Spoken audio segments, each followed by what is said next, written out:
I hate plan B because we have so many doubters. We have so many of those people that say no and you can't do it, it's impossible.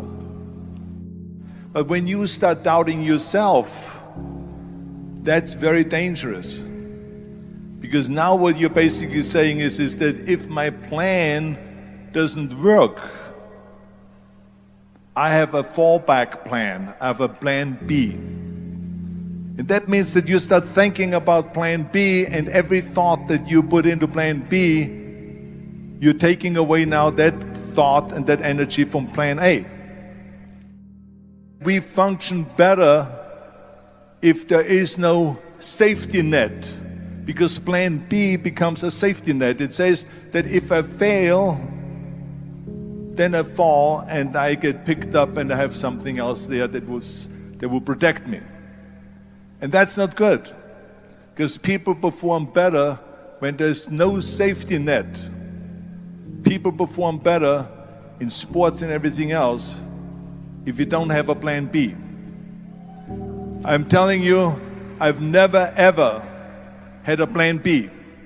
I made a full commitment that I'm gonna go and be a bodybuilding champion. I made a full commitment that I'm gonna be in America. I made a full commitment that I'm gonna get into show business and I'm going to be a leading man. No matter what it takes, I will do the work. I will do the work over and over and over until I get it. What is if I fail, then I don't have anything else? Well, let me tell you something. Don't be afraid of failing, because there's nothing wrong with failing. You have to fail in order to climb that ladder. There's no one that doesn't fail. Michael Jordan said in one of his interviews, when they said, "You're unbelievable, you're the greatest basketball player of all times."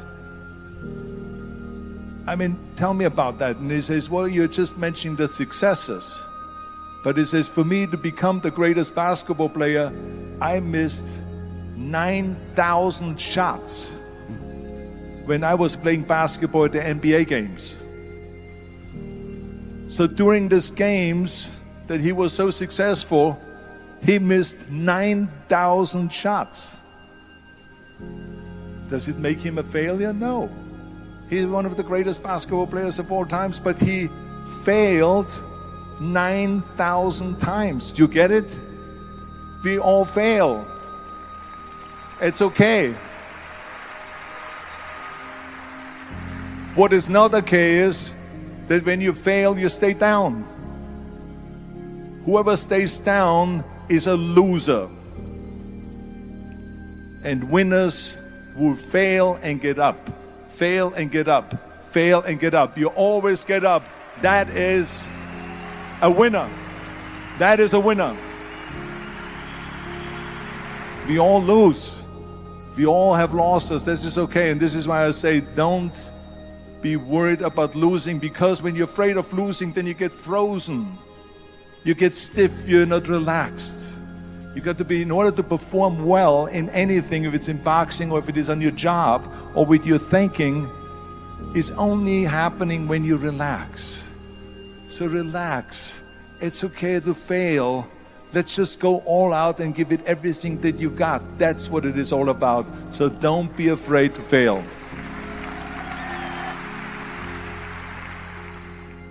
Every day we are benefiting from someone helping us. That's why I said earlier, there's no such thing as a self-made man. I mean, when you think about it, you're born and you need your parents to raise you. You need your teachers to teach you. You need your coaches to do sports. Out of the thousands and thousands of people that helped me, Albert Busick was one of them that helped me to translate into English so I could fill out my entry form for the Mr. Universe contest. And then he flew with me to London to the Mr. Universe contest. He was an extraordinary friend that took thousands and thousands of pictures since then and helped me in every one of the competitions and everything, was a huge supporter. But this is the kind of people that you need. We need help. We need help.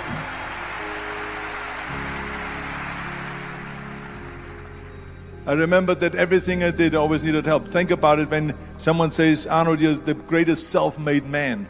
I said, you can call me anything you want. You can call me Arnie, you can call me Schwarzi, you can call me Terminator, you can call me Governator, but don't ever call me self-made man.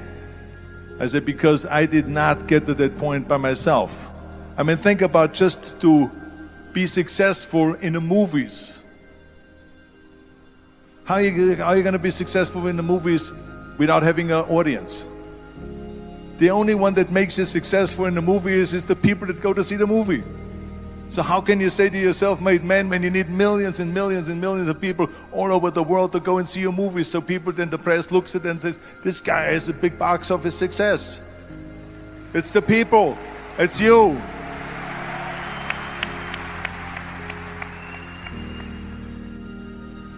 You can only feel complete as a person if you think about what can you do for your fellow member around you that maybe needs help. I felt like that everyone has a different motivation why you get into that. I was an immigrant going to America, and I saw how America was the most generous country in the world. I mean, they opened up their arms to me, they helped me, they invited me for Thanksgiving dinner, the people, they helped me. And I saw that firsthand, this generosity in America. And I said to myself, as an immigrant that is being embraced with open arms, that I need to go and make sure that I give something back. Right? Because I started thinking about how did America become such a great country? How did America become such a generous country? Well, I look back in history and I realized that people have fought for America, and people have died for America, and people have suffered for America. And so it's my job now to contribute to keep it as being the #1 country in the world. And this is when I started feeling obligated, and I said to myself, so what can I do? I'm a bodybuilder, what can I do? Well, then I realized when I saw Special Olympics that I can help and train Special Olympians. And so we started getting involved in Special Olympics, and in no time I proposed to them to start powerlifting in Special Olympics, to have deadlift, which was a safe thing to do, and to have bench press, which was a safe thing to do. And it became the #1 sports in Special Olympics, powerlifting. They always have a packed hall of 5,000 people. And I became the national trainer and the international trainer of Special Olympics.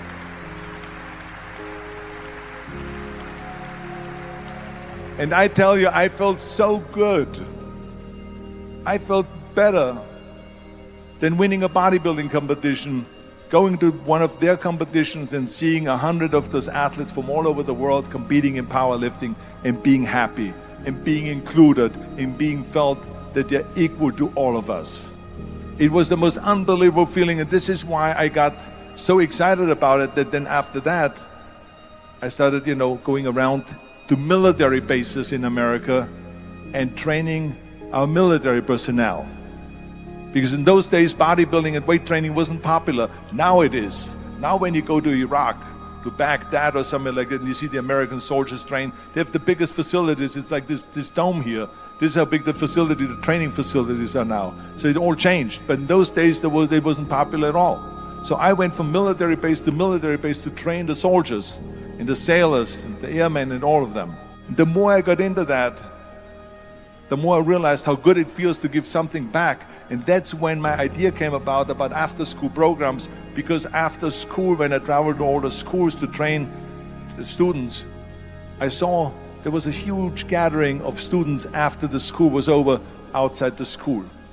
And I asked the school principal, what are all the students doing? And he said to me, Arnold, you have to understand that 70% of the kids in our schools, they come from parents where 70% of the parents are both working.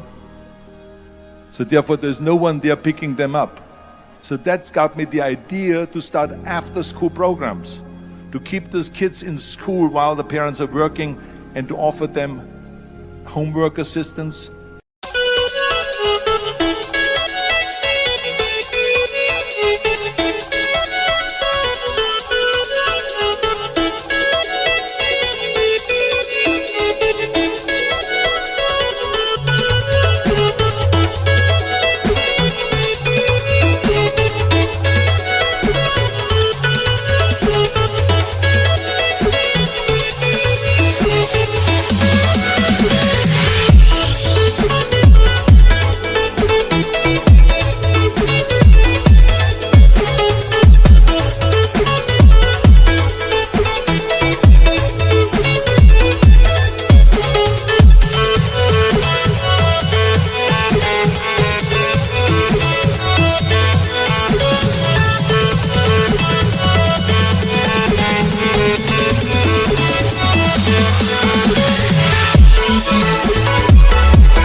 sports and fitness programs and arts programs, music and painting and so on.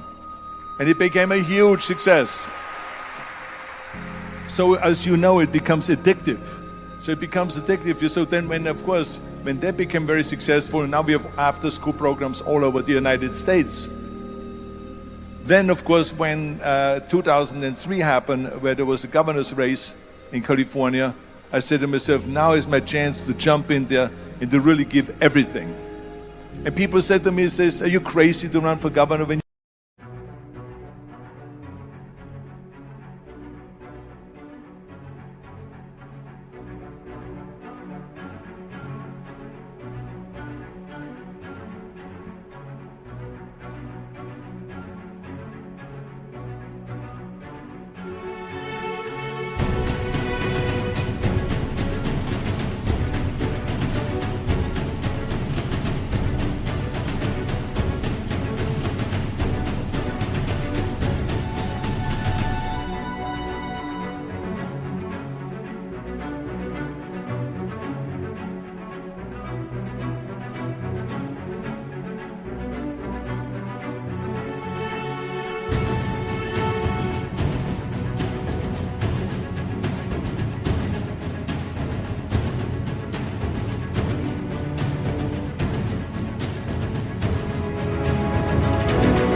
governor, he says, you cannot go and make movies anymore. I mean, I know that you can't run the state and make movies. Of course not. He says, well, you would lose all these millions of dollars. I mean, you're getting 20, 25, 30 million dollars a movie, you will lose that.